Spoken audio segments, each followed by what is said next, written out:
வணக்கம். ஓம் தொலைக்காட்சி செய்திகளுக்காக இணைந்திருக்கும் நான் ரோகிணி அருந்தவச்செல்வம்.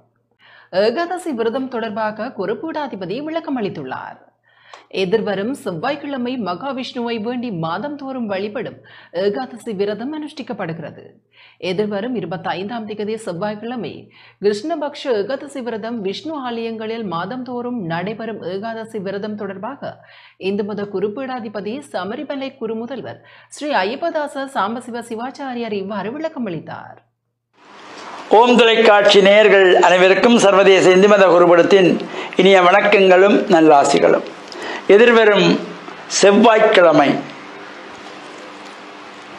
ஏகாதசி விரதம், பொதுவாக இந்த மகாவிஷ்ணுவை வேண்டி வழிபாடு செய்கின்ற ஏகாதசி விரதம், இது மாதத்திலே 2 முறை வரும். வளர்பிறையிலே ஏகாதசி, தேய்பிறையிலே ஏகாதசி.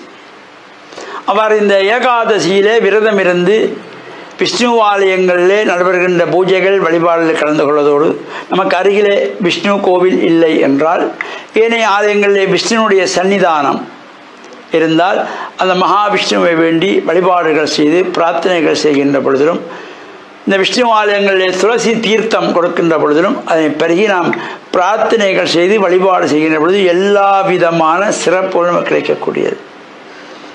நாம் இந்த திதிகள் அடிப்படையாக கொண்ட விரதமாகிய இந்த ஏகாதசியிலே யார் யாரெல்லாம் விரதம் இருக்கிறார்களோ அவர்களெல்லாம் இந்த பொதுவாக சொல்வார்கள் சொர்க்கவாயில் ஏகாதசி என்று. இந்த மார்கழி மாதத்திலே வருகின்ற ஏகாதசி அது சொர்க்கவாயில் ஏகாதசி, சொர்க்கத்துக்கு செல்வதற்காக மகாவிஷ்ணுவை வேண்டி பிரார்த்தனை செய்கின்றவர். நாம் இந்த பூமியை விட்டு சென்ற பின்பு நரகலோகம் செல்லாமல் சொர்க்கலோகம் செல்ல வேண்டும் என்பதற்காக சொர்க்கலோக ஏகாதசி.